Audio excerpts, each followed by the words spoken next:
उसी क्रिया से। अब देखिएगा गीता जी अध्याय नंबर 7 के, ये श्रीमद् भगवत गीता, गीता प्रेस गोरख से प्रकाशित है और इसके श्लोक नंबर या 12 से शुरू करते हैं।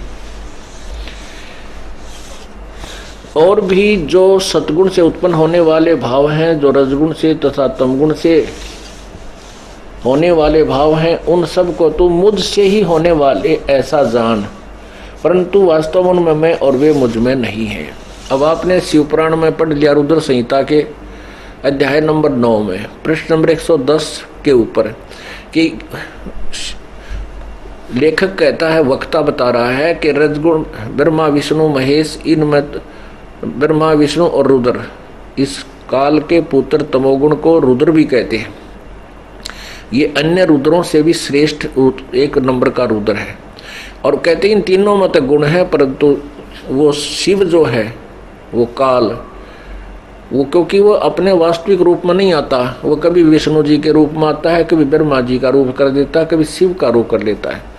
तो वो शिव जो है वो इन गुणों से न्यारा है, इनसे भिन्न है। इसी प्रकार यहाँ ये कह रहा है कि मैं इनमें नहीं हूँ, तीनों देवताओं के पास मैं इनसे अलग हूँ मैं। आगे देखिएगा अध्याय नंबर 7 का ही श्लोक 13,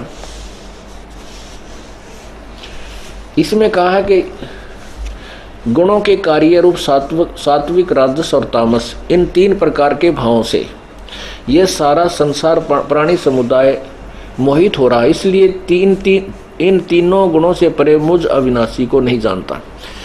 अब देखो, तीनों गुण से परे मुझे नहीं जानता, इसका मतलब है कि जो भगवान है वो गीता बोल रहा है, इस जैसे और भी हैं 3, ये जो कि यहाँ पूजा की भक्ति का बात चल रही है। आगे देखना है, कहेगा ये मुझे भी ना बचते, इन्हीं तक इन्हीं की पूजा करते हैं। तो रजगुण ब्रह्मा, सतगुण विष्णु, तमगुण शिव जी की तरफ संकेत कर रहा है कि ये तीनों गुणों से जो भी कुछ हो रहा है, इनका मुख्य कारण मैं ही हूँ, ये नहीं जानते इस बात को, और ये मुझे छोड़ इन्हीं के ऊपर आश्रित रह जाते। मैं इनसे शक्तिशाली हूँ, मैं इनसे ज़्यादा लाभ दे सकता हूँ, इसलिए कह रहा कि मुझे भी ना भजते। आगे देखो 14वें श्लोक में,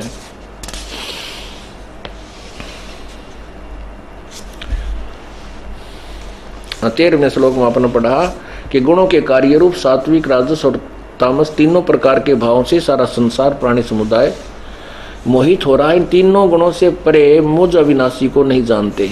आगे देखो, अब 14 में कहा है, क्योंकि यह अलौकिक अर्थात अति अद्भुत त्रिगुणमयी मेरी माया ब्रह्मा विष्णु महेश के द्वारा फैलाया गया ये माया जाल बड़ा दुस्तर है, बड़ी दुस्तर है, खतरनाक है। और जो पुरुष मुझको निरंतर भजते हैं वो इस माया का उल्लंघन कर जाते हैं। क्या कहता है गीता ज्ञानदाता कि जो मेरी भक्ति करते हैं, ब्रह्म साधना करते हैं, वो इन ब्रह्मा विष्णु महेश से ऊपर उठ जाते हैं, फिर इनमें आस्था नहीं रहती इनकी। आगे देखना, अब 15वें में कलम तोड़ दी मालिक गीता ज्ञानदाता ने। अब 7वें का 15, इस 15 में क्या कहा है कि माया के द्वारा, ओहो, इस त्रिगुणमयी माया ब्रह्मा विष्णु महेश के द्वारा फैलाए गए ये जाल के द्वारा जिनका ज्ञान हरा जा चुका है, वो आसुर यानी राक्षस स्वभाव को धारण किए हुए मनुष्यों में नीच और दूषित कर्म करने वाले मूढ़ लोग मुझे नहीं भजते। अब देखो, यहाँ भजन की बात है, साधना की बात चल रही है। तो इससे अतिरिक्त जो 3 और ब्रह्मा विष्णु महेश, रजगुण ब्रह्मा, सतगुण विष्णु, तमगुण शिव जी हैं, वो भी पूजा करते हैं लोग उनकी। इसलिए कहता वो मुझे नहीं भजते, उन्हीं की से प्राप्त करने होने वाले ज्ञान लाभ के ऊपर आश्रित होकर के वो आगे उनकी बुद्धि नहीं सरकती, किसी की नहीं सुनते। तो वो मूर्ख राक्षस स्वभाव को धारण किए हुए मनुष्यों में नीच दुष्कर्म करने वाले मूर्ख, कट्ठे 3 गाल दे रखी हैं गीता ज्ञानदाता ने, जो अन्य साधना करते हैं ब्रह्म से नीचे की, अर्थात अन्य देवताओं की। देवता माने प्रभु, अन्य भगवानों की। अब ब्रह्म भी प्रभु है, ये भी देव है, पर ब्रह्म भी देव है और कबीर भी देव है। वो भी परमात्मा है। कबीर महादेव है, कबीर परमेश्वर है।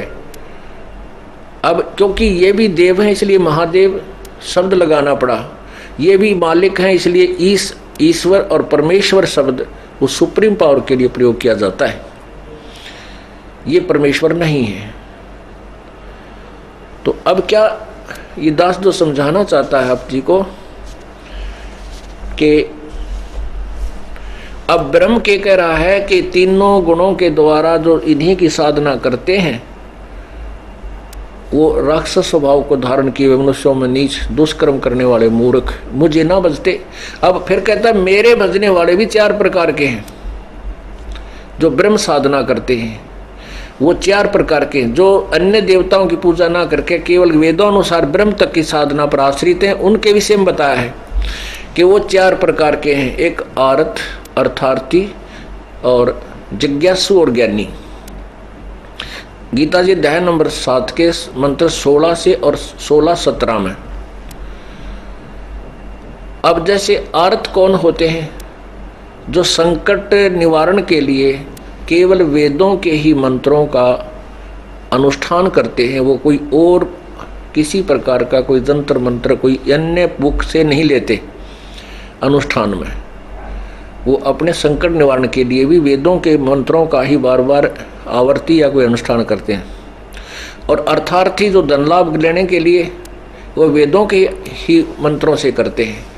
और जिज्ञासु वो होते हैं जो भगवान प्राप्ति के लिए तरफ रही होते हैं, जगह जगह संतों से मिलते हैं, उनसे ज्ञान ग्रहण करते हैं और स्वयं वक्ता बन जाते हैं और फिर नकली गुरु बनकर वो दुनिया को भ्रमित करने लग जाते हैं। वो भी रिजेक्ट किए हैं कि तीनों नहीं। चौथे जो ज्ञानी हैं, ज्ञानी वो आत्मा है, पुण्यात्मा है। वो उन्होंने वेदों को पढ़ा, उनको ज्ञान हुआ कि मनुष्य जीवन बार बार नहीं मिलता और मनुष्य जीवन प्राप्त करके यदि हम सत साधना नहीं करेंगे, शास्त्र अनुकूल साधना नहीं करते हैं तो कोई लाभ नहीं। अन्य देवताओं की पूजा नहीं करनी चाहिए। ज्ञानी को इतना ज्ञान हो जाता है, लेकिन वो वेदों में लिखा है कि एक पूर्ण परमात्मा की साधना अनन्य मन से करने से पूर्ण मोक्ष प्राप्त होता है, जन्म मृत्यु सदा के लिए समाप्त हो जाती है।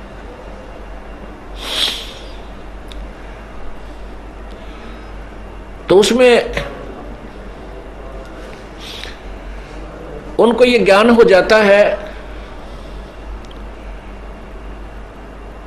कि परमात्मा की मनुष्य जीवन मुश्किल से मिला है और इसमें एक ही भगवान की पूजा करनी चाहिए। उन्होंने वेदों को पढ़ा, वेदों में ये भ्रमित ज्ञान है, पूर्ण संत के बिना ना समझने से वो भ्रमित ज्ञान, उनको भ्रमित ज्ञान ग्रहण हो गया।